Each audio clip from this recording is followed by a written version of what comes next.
Viens ir, ka mēs nobalsojam to, ka atbalstam padomes, Eiropas Savienības padomes priekšlikumu Eiropas Savienībai aizņemties 90 miljardi. Tas, ko es paudu, ka labi, ka padome ir vienojusies, tie 90 miljardi ir sasaistīti arī ar iesaldētiem līdzekļiem. Tā atmaksa potenciāli varētu būt, ja Krievija neveic arī reparācijas.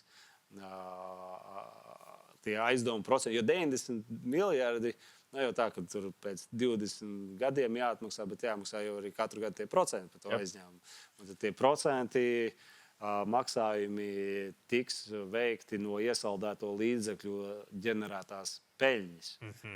Atkal uzbūvēts kaut kas, bet man liekas fundamentāli nepareizs signāls gan starptautiski, gan arī Eiropas iedzīvotājiem, ka tā ir tomēr Eiropas nodokļu maksātāja nauda, kārtējais aizņēmums. Tā vietā, ka turpat blakus stāv 260 miljardi, kuri ir svēti un neaizskarami.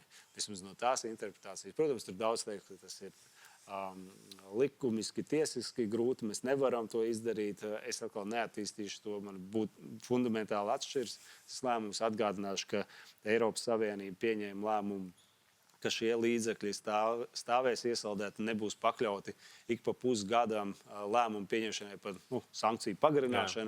Šie līdzekļi tiek iesaldēti uz nenoteiktu laiku, līdz brīdim, kad Krievija pilnā apmērā meklējusi reparācijas maksājumus Ukrainai. Tas, kas seko līdzi un droši vien pazīst Krieviju kā režīmu un kāds ir tas modus operandi, tad tā nauda ir mūžīgi iesaldēta. Jo es neredzu, ka Krievija labprātīgi kaut kādā apjomā veiktu reparācijas Ukrainai. Vienalga vai iestātos jebkāda forma veida pamiers tajā skaitā. Es ļoti stipri šaubos, ka tas tā notiktu. Es domāju, ka tas pašlaik ir ielāps un tomēr tie 90 miljardi,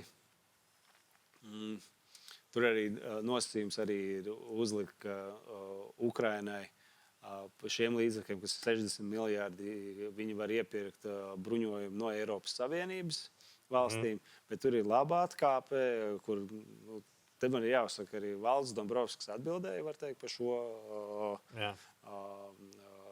regulējumu un to arī ieviešanu, ka ja Eiropa un Eiropā nav tās nepieciešamās aizsardzības spēju vajadzības nodrošinājumu tehniskā, tad Ukraina var iegādāties no citiem pašiem līdzekļiem, aizdomu līdzekļiem. Tātad gan no Lielbritānijas, gan no ASV un tam līdzīgi. Tas ir gadījumā, ja Eiropa nespēja. Bet es neredzu, cik plašas pretgaisa aizsardzības sistēmas Eiropa pirmkārt mums pašiem akūti pietrūkst. Nevaram nodrošināt, un kur vēl tādā apjomā, kas ir Ukrainai nepieciešams. Tā kā tas ir labi, ka šādas durvis ir atstātas vaļā, ka Ukraina var iegādāties arī ne no Eiropas Savienības dalībvalstīm šādu bruņojumu. Okay. Es pieņemu, ka tas komiteja droši vien atgriezīsies pie tā jautājuma atkal. Jā, viņi jau ik pa līdim, gan to piemērošanu, kā praksē, gan tie, tur jau būs arī ne pa militāra aizsardzības, bet pa makroekonomiskās palīdzības arī sniegšana ietvaros, tie nosacījumi jau arī jāizpild.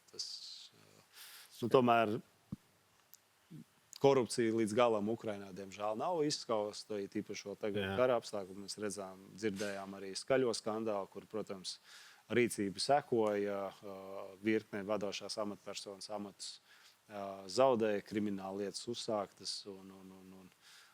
Tas tieši bija saistīts ar enerģētikas sektoru jomu, kur praktiski aizdoms par vairāk miljardu.